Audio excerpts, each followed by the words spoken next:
Hi everybody, good morning and Samastang Namaskar. This is Navin and you are watching my Facebook page Ganjam TV as well as my YouTube channel Ganjam TV.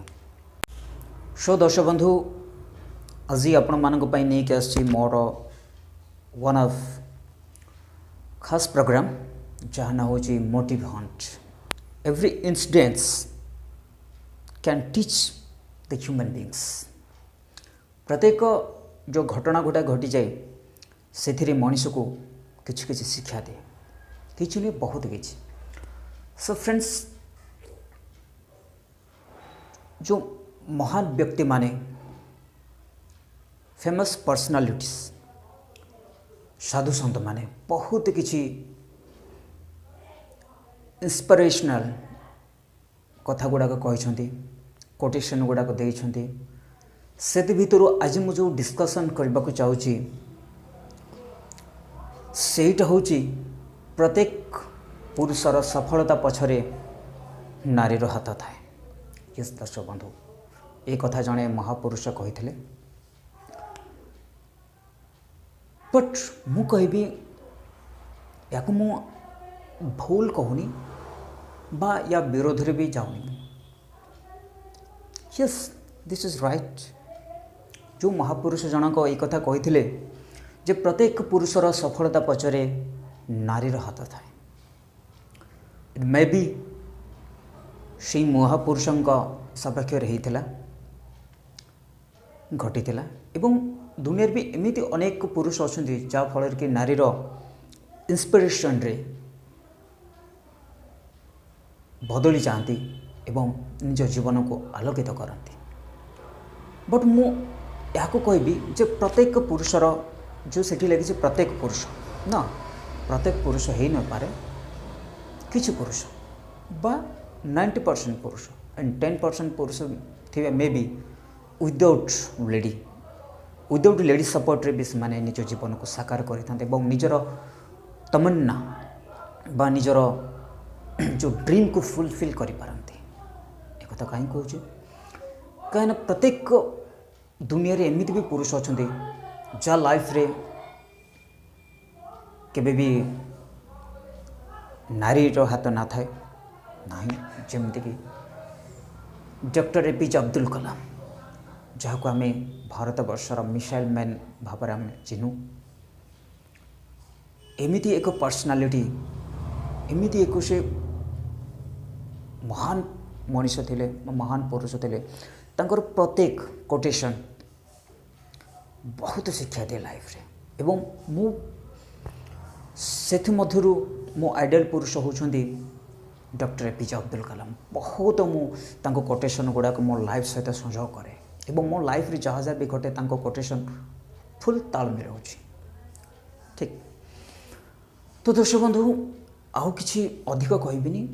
तो जो मोर title रही motivation ये रोज प्रत्येक पुरुषर सफलता पछरे नारीर हाथ थाए.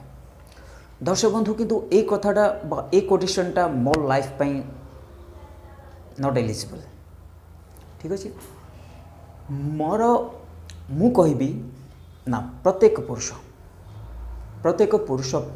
पुरुषर सफलता पछरे तार परिस्थितिर हाथ थाए. ठीक अच्छे मनीष जो सिचुएशन गति करी आसी थाए सेथुरु से किछि ना किछि शिक्षा पाई थाए. और से शिक्षा जो वंश मस्तिष्क रे रही जाए सेटा से सब बेले मन पकई थाए केबे भूली न थाए एवं से मेमोरी को नहीं से अलग किसी करने पई उत्साहित होता है. सेमती मो लाइफ रे आज जाए जब मुझे स्टेज रे पहुँची मे बी मु जो स्टेज रे पहुँची मोर जो ड्रीम थिला से स्टेज जब मुझे जाई पारनी. मोर ड्रीम गोटे थिला बे बहुत पछरे अच्छी. किंतु जो सिचुएशन रे मु थिली जो सिचुएशन मो फैमिली थिले जो सिचुएशन रे मु बढ़ी थिली ताकू कंपेयर करी जदि ए लाइफ रे प्रेजेंट लाइफ रे बहुत ही मु इम्प्रूव करी एंड बहुत सक्सेस पाई. से सक्सेस पछरे मोर कौन सी झीर हाथ नहीं बा कौन सी नारीर हाथ नहीं, केवल मो सिचुएशन मते पाठ पढ़ी। ये दर्शक बंधु मुझे बड़े पाठ पढ़ुली नवोदय सेठी फर्स्ट जदि मु रेडियो स्टेशन प्रोग्राम करछि दैट्स मी प्रथम स्टूडेंट जी कि नवोदय रेडियो स्टेशन प्रोग्राम करछि मु थिली गंजाम जिले में।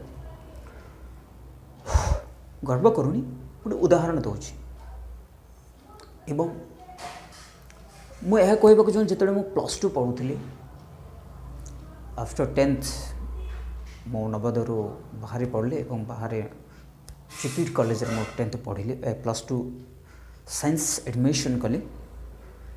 से समय मुझे +2 सेकेंड ईयर पढ़ुए साइंस फर्स्ट ईयर आर्ट्स गोटे झील आस मत प्रपोज करथिला ओपनली न्यू ईयर रे समस्त सामने, बट मुझे रिजेक्ट करती मना कर एक्सेप्ट करनी प्रपोजल को। तो दर्शक बंधु सेठी मु ताको उत्तर देइथिली जे फर्स्ट मो स्वप्न बा मो तमन्ना होची मो क्वालिफिकेशन बढ़ाई बा फर्स्ट मु +2 सेकेंड ईयर पास कर दे सक्सेसफुली, देन आई मे मु तुमको रिप्लाई दे पारे। तो कहीं मोर स्वप्न थिला फर्स्ट मु क्वालिफाइड हेबी बा पाठ पढ़ा सक्सेस करी, देन जॉब करी। मो निज गोड़े मु निजे छिड़ा होगा को मु बहुत पसंद करे, कहा पाखरे मो हाथ पताइबा को जमार पसंद करे। एंड मते जो शिक्षा देतिला मो फैमिली बैकग्राउंड केमिति थिला एंड मते कौन करने को पड़ो जहाँ फल कि मु ऊपर को जाई पारिबी बा सक्सेस हो पारिबी बा दुनिया आगे मु मुह देखाई पारिबी, जहाँ फल कि मु से प्रपोज को मु प्रत्याख्यान करी एंड मना कर देइथिली कहीं मोर फर्स्ट ड्रीम थिला मो क्वालिफिकेशन सक्सेसफुली पास करी, देन गोटे जॉब रे एंगेज हेबी, देन निज गोटे निजे ठिया भी तापर मु भाबी द सेंस ऑफ लव।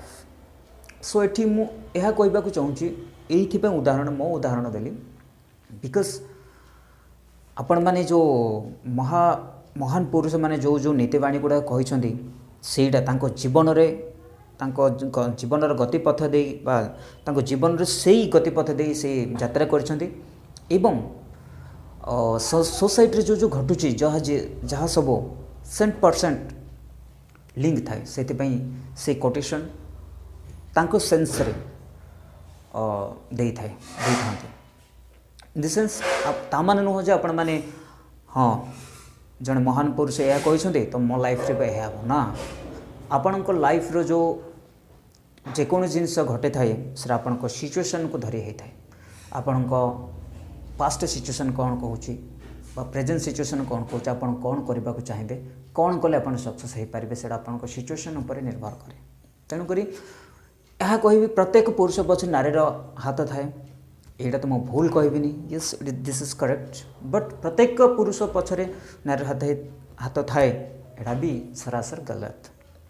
एमती भी पुरुष अच्छा ना तंग सिचुएशन बाध्य करे जे तांको जीवन को बदलैया।